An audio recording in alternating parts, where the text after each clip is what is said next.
ദിവസങ്ങൾ മുന്നോട്ടു പോയിക്കൊണ്ടിരുന്നു. അന്ന് ഉണ്ണിയുടെ കോള് കട്ട് ചെയ്ത ഉടനെ തന്നെ പൂർവി സിമ്മൊക്കെ പൊട്ടിച്ചു കളഞ്ഞിരുന്നു.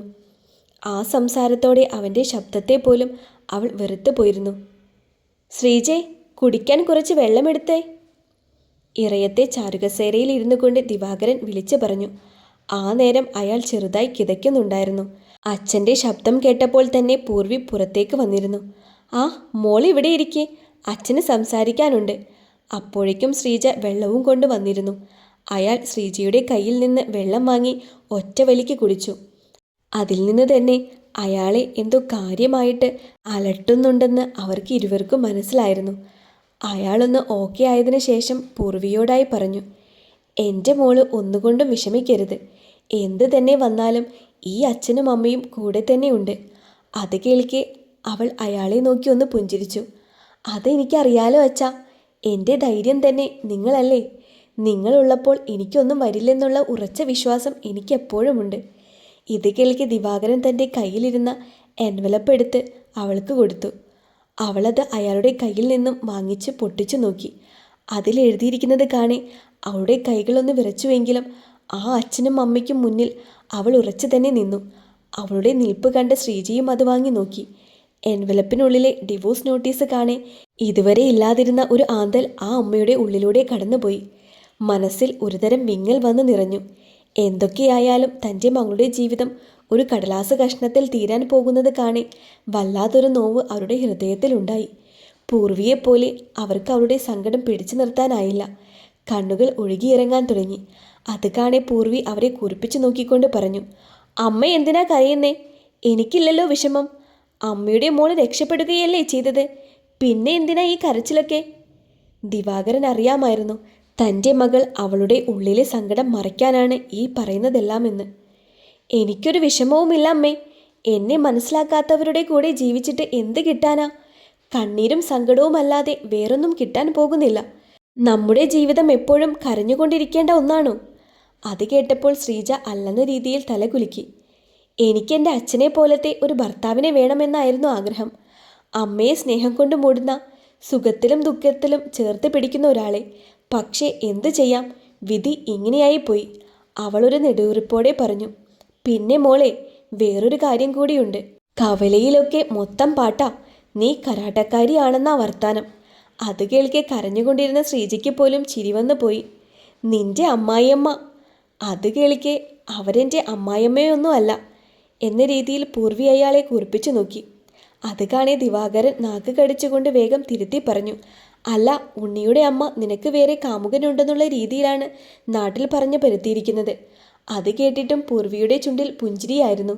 ഇനി ആരുടെയും മുന്നിൽ തോൽക്കില്ലെന്ന പോൽ. എന്നെ ആര് വിശ്വസിച്ചാലും ഇല്ലെങ്കിലും എനിക്ക് പ്രശ്നമില്ലാച്ചാ. എൻ്റെ അച്ഛനും അമ്മയ്ക്കും എന്നെ വിശ്വാസമാണല്ലോ. പിന്നെ എന്നെ അറിയുന്നവരും എന്നെ വിശ്വസിക്കും. അത് മതി എനിക്ക്. നാട്ടുകാരെ മുഴുവൻ ബോധിപ്പിച്ച് ജീവിക്കാൻ നിന്നാൽ നമ്മൾ തോറ്റുപോകുകയുള്ളൂ.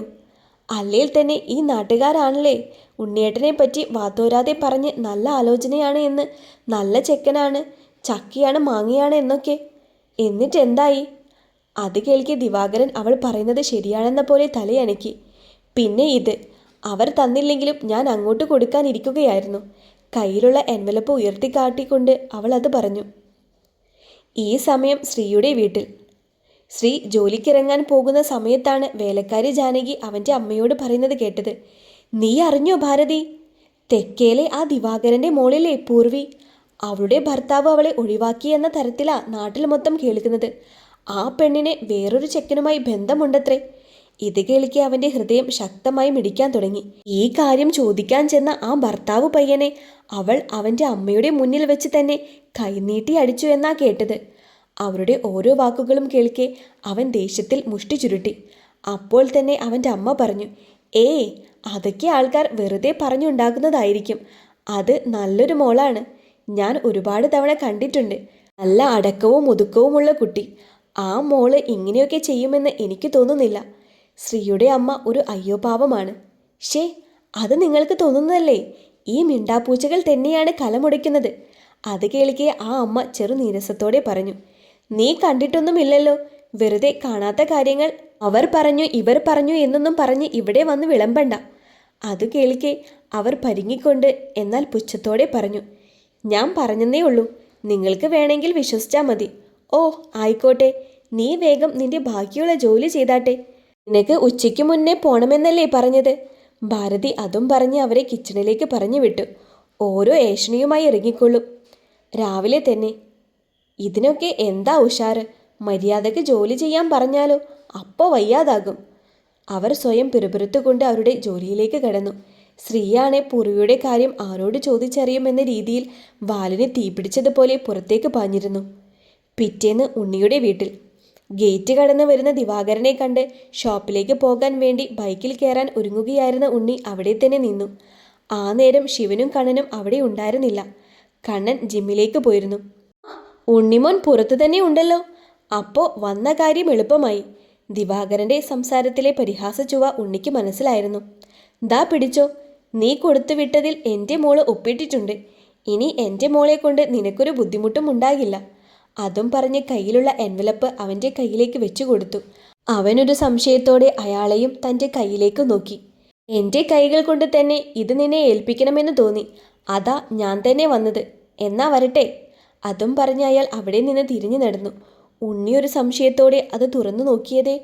അതിൽ എഴുതി പിടിപ്പിച്ചിരിക്കുന്ന വാക്കുകൾ കണ്ട് അവൻ്റെ ശരീരം ഒന്നാകെ തളരുന്നത് പോലെ തോന്നി അവന്. അപ്പോഴേക്കും ആരോ അത് അവൻ്റെ കയ്യിൽ നിന്ന് പിടിച്ചു വാങ്ങിയിരുന്നു. ഹോ ഭാഗ്യം, അവൾ ഒപ്പിട്ടല്ലോ. ഞാൻ കരുതി അവൾ ഒപ്പിടില്ലെന്ന്. യശോദ അത് നോക്കിക്കൊണ്ട് പറഞ്ഞു.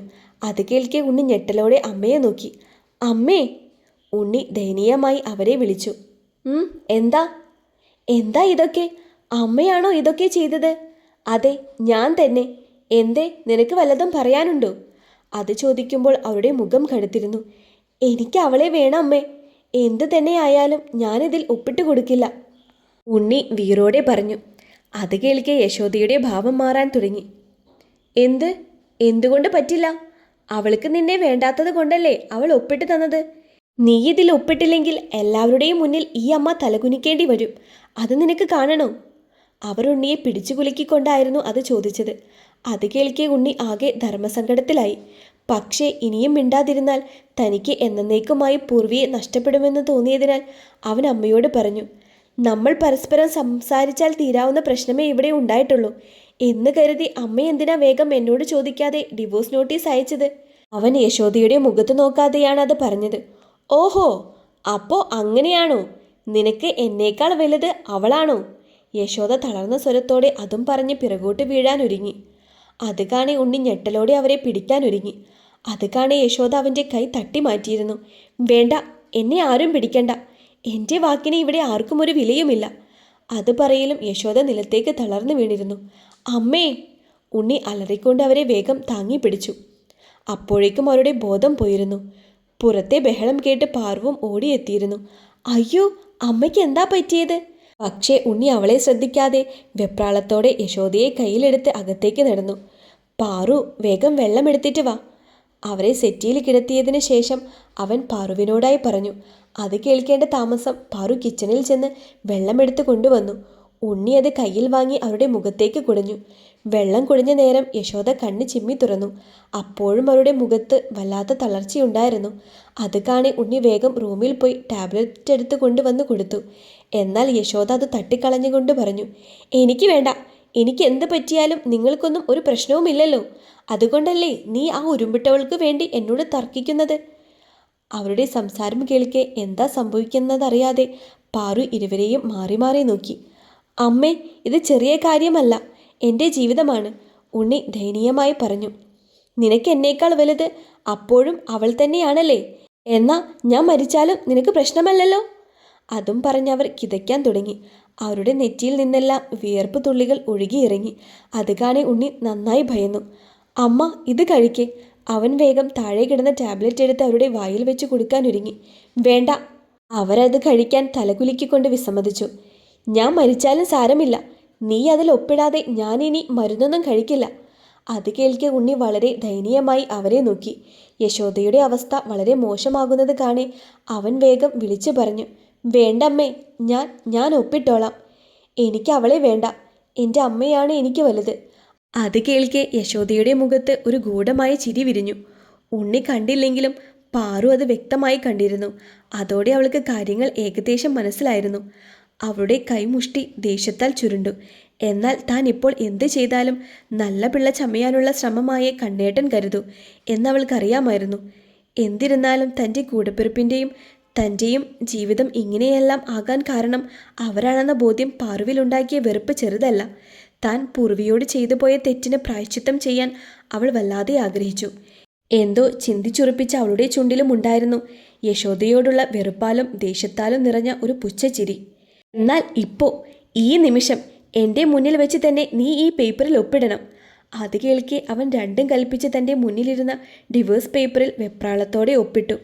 ഒപ്പിടുമ്പോൾ അവൻ്റെ കണ്ണിൽ നിന്നും 2 തുള്ളി കണ്ണുനീർ ഉറ്റു വീണു. ഒന്നും ചെയ്യാൻ കഴിയാത്തവൻ്റെ നിസ്സഹായത അതിലുണ്ടായിരുന്നു. പൂർവിയുടെ മുഖം ഓർമ്മ വന്നപ്പോൾ അവന് കണ്ണുകൾ അമർത്തി ചിമ്മിക്കൊണ്ട് ഒപ്പിട്ട പേപ്പർ യശോദയുടെ കൈകളിൽ വെച്ചു കൊടുത്തു.